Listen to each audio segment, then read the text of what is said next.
यह कहानी त्रेता युग की है। उस समय श्रवण कुमार नाम का एक बालक था। उसके माता पिता अंधे थे और उन्होंने श्रवण को कई मुसीबतों का सामना करते हुए पाला था। श्रवण कुमार बचपन से ही अपने माता पिता का बहुत आदर करता था। जैसे जैसे श्रवण बड़ा होता गया, उसने घर की जिम्मेदारी अपने कंधों पर ले ली। वह रोजाना सुबह उठकर सबसे पहले अपने माता पिता को स्नान कराने के लिए तालाब से पानी भरकर लाता था। इसके बाद वह तुरंत जंगल की ओर लकड़ियां बीनने जाता। फिर लकड़ियां लाने के बाद श्रवण चूल्हा जलाकर माता पिता के लिए खाना बनाता था। श्रवण को इतनी मेहनत करते देख उसकी माँ हमेशा उसे टोकती थी। वह कहती थी, श्रवण बेटा, तुम इतना सारा काम अकेले क्यों करते हो? खाना तुम मुझे बनाने दिया करो, मैं आसानी से बना लूँगी। इसके बदले तुम थोड़ा आराम कर लिया करो। माँ की इन बातों को सुनकर श्रवण कुमार कहता, नहीं माँ, मैं ये सारे काम आप लोगों के लिए ही तो करता हूँ। भला अपने माँ बाप के लिए किए गए कामों में कैसी थकान, उल्टा मुझे तो खुशी मिलती है। श्रवण कुमार की इन बातों को सुनकर उसकी माँ भावुक हो गई। वो रोज़ भगवान से प्रार्थना करती, हे प्रभु, इतना ध्यान रखने वाला श्रवण जैसा बेटा हर माता पिता के घर पैदा हो। श्रवण के माँ बाप नियमित रूप से भगवान की आराधना करते थे। वह उनके लिए फूल और पूजा की अन्य सामग्री लाता, फिर खुद भी बिना देर किए माता पिता के साथ पूजा में शामिल हो जाता था। श्रवण कुमार धीरे धीरे बड़ा हुआ और जल्दी से घर के कार्यों को खत्म करके बाहर काम पर निकल जाता था। एक दिन श्रवण अपने माता पिता के साथ बैठा था।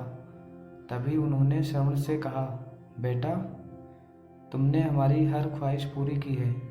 अब हमारी केवल एक ही इच्छा है जिसे हम पूरी करना चाहते हैं। यह सुन श्रवण ने उनसे पूछा, ऐसी कौन सी इच्छा बाकी है जिसे आप पूरा करना चाहते हैं?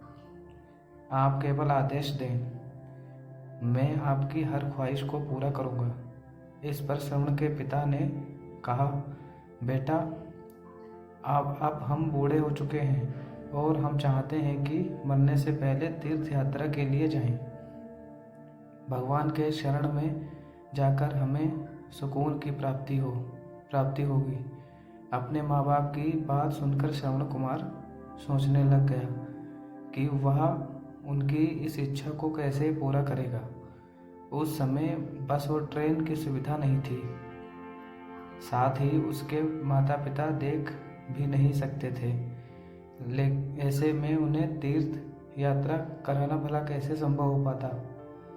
तभी श्रवण कुमार को एक तरकीब सूझी।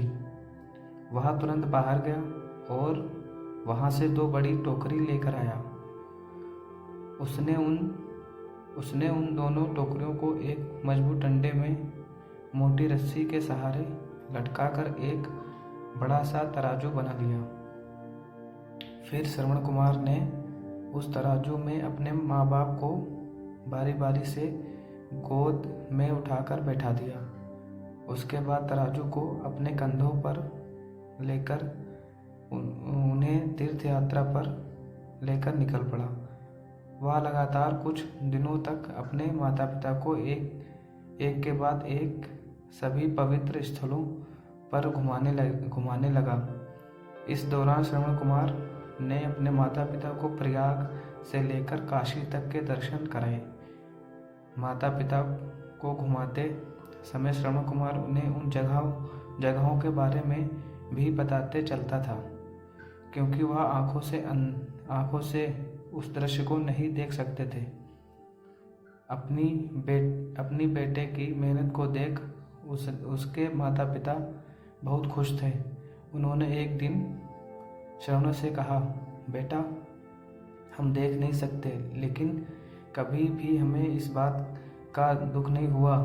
तुम हमारे लिए हमारी आँखें हो। तुमने हमें जिस तरह सारे पवित्र स्थलों की कथा सुनाकर उनके दर्शन कराए हैं, ऐसा लगता है जैसे कि हमने सच में प्रभु के दर्शन अपनी आँखों से किया हो। अपनी माता पिता की बातें सुनकर श्रवण ने कहा, आप लोग ऐसी बात ना करें। बच्चों के लिए माता पिता कभी भी बोझ नहीं होते। यह तो बच्चों का धर्म होता है। एक दिन श्रवण कुमार आराम करने के लिए अयोध्या के पास अपने माता पिता के साथ रुका। तभी उसकी माँ ने पानी पीने की इच्छा जताई। श्रवण को पास में ही एक नदी दिखाई दी।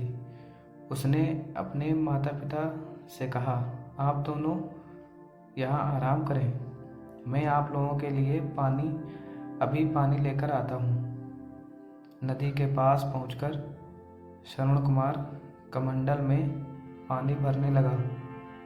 उसी जंगल में अयोध्या के राजा दशरथ भी शिकार के लिए पहुंचे थे। पानी में हलचल की आवाज़ सुनकर उन्हें लगा कि कोई जानवर पानी पीने आया है। उन्होंने बिना देखे केवल ध्वनि सुनकर ही अपना तीर चला दिया। दुर्भाग्य से वह सीधे श्रवण कुमार को लग गया। तीर लगते ही वह चीख पड़ा। इसके बाद राजा दशरथ जब अपने शिकार को देखने पहुंचे तो वहां श्रवण था। वो तुरंत श्रवण कुमार के नज़दीक पहुंचे और कहा, मुझसे बहुत बड़ी भूल हो गई, मुझे माफ़ कर दीजिए। मुझे बिल्कुल नहीं पता था कि यहाँ कोई मानव होगा। मैं इस गलती का पश्चाताप करने के लिए क्या करूं कि तुम मुझे माफ़ कर दो। तभी कराहते हुए श्रवण कुमार ने कहा, यहाँ से थोड़ी ही दूर जंगल में मेरे माता पिता बैठे हैं। उन्हें काफ़ी प्यास लगी है। आप उन तक यह पानी पहुँचा दीजिए और मेरे बारे में उन्हें कुछ भी ना बताएं। इतना कहते कहते श्रवण कुमार की सांसें रुक गईं। श्रवण कुमार की मौत से राजा दशरथ सुन्न पड़ गए। किसी तरह वो श्रवण कुमार के बताए अनुसार जल लेकर उसके माता पिता के पास पहुँचे। श्रवण के माता पिता अपने बेटे की आहट को बखूबी पहचानते थे। जब राजा दशरथ उनके करीब पहुँचे तो उन्होंने आश्चर्य से पूछा, तुम कौन हो और हमारे श्रवण को क्या हुआ?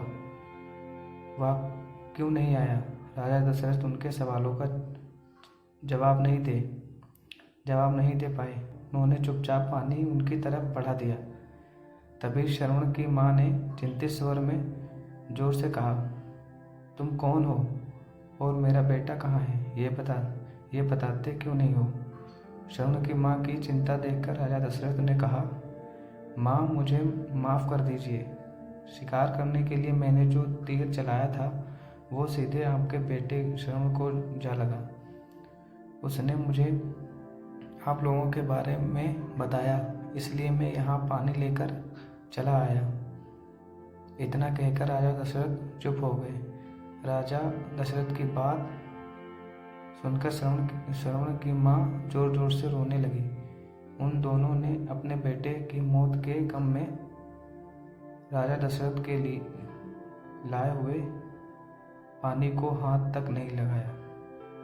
श्रवण के पिता ने तभी राजा दशरथ को पुत्र वियोग का श्राप दे दिया।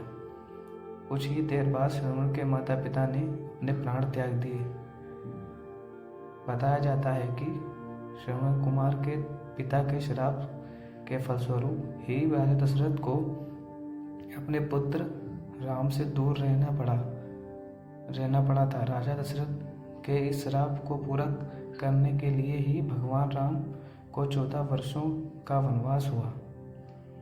इसका माध्यम दशरथ की पत्नी कैकेयी बनी। श्रवण के पिता की ही तरह राजा दशरथ भी अपने बेटे से दूरी को बर्दाश्त नहीं कर पाए और उन्होंने अपने प्राण त्याग दिए।